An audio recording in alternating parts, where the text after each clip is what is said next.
Hi, gorgeous. Okay, I'm gonna make today's video relatively short and sweet compared to last week's.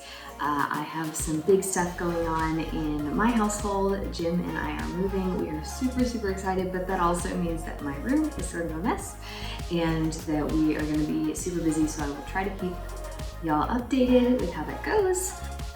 If you are interested in following along, make sure to follow me on Instagram at @thearielpiper. That's my shameless plug for the day. Anyway, my very first video actually got quite a bit of response in regards to trying aerial for the first time and the 5 myths that I noticed pop up more than any others regarding trying aerial. And so I wanted to do something similar with my experience running a marathon. Now, here is my big preface. I've run 1 marathon and 1 half marathon, not including training.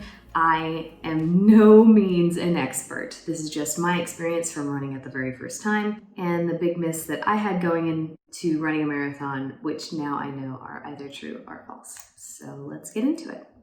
Myth number 1, you run every day. This is false. Just like any other workout, if you did that one workout every single day, you would exhaust your muscles, exhaust yourself, and you would lose forward progress.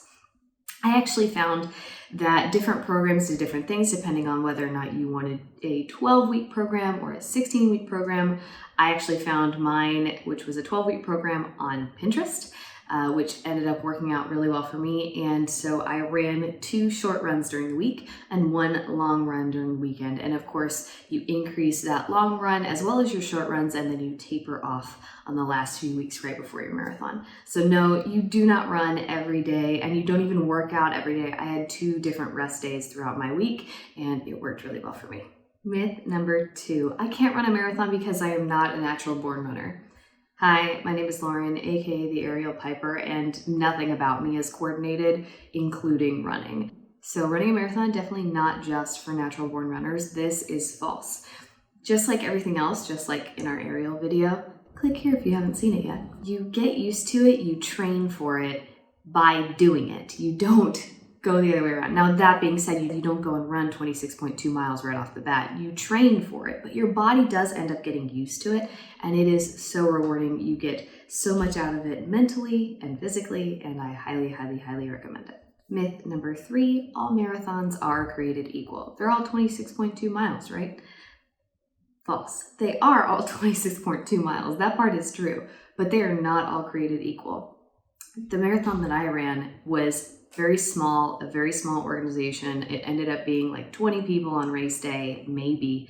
And it was not the same experience that I was expecting out of, say, like when you go to a 5K and you have so many people, or even like the rock and roll marathon or things like that. I very much wish that I had gone with a different marathon for my first experience, because I still haven't had that big, epic group race day experience, and I really would like to.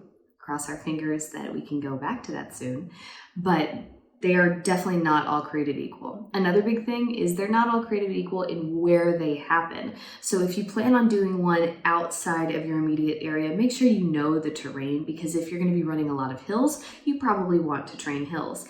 If you're going to be running down by the beach, like mine was, I wanted to make sure that I trained down by the beach so that my body got used to that temperate and that air and feeling all gross and salty afterwards. Myth number 4, you just train and run it, right? False. It's not just running the 26.2 miles, it's knowing that your body has the energy to do so, because depending on which marathon you run, they may or may not be there every 5 miles to hand you a banana or other fuel. So you need to know and have on hand goos and shoes or Gatorade, and make sure that you're fully prepared and able to run that. Myth number 5. Okay, I'm gonna run a marathon. I cannot wait. I just need a pair of shoes and maybe some headphones, right?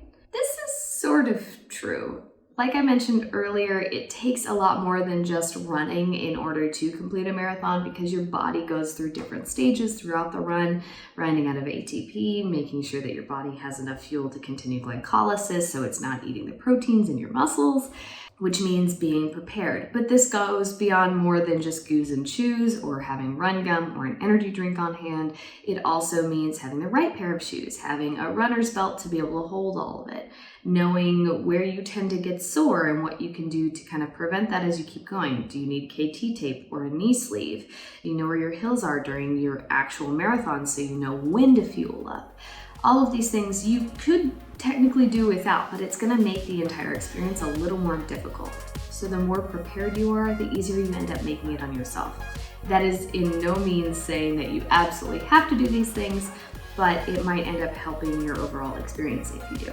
Well guys, that is all that I have for you today. Again, please take everything I say with a grain of salt. If you like this video, make sure to hit like and don't forget to subscribe. If you are at all interested in a runner's toolkit, what I found to be useful and my favorite items that I use during my marathon and marathon training and running post-marathon, let me know in the comments and I will make sure to do that. And until next time, bye gorgeous.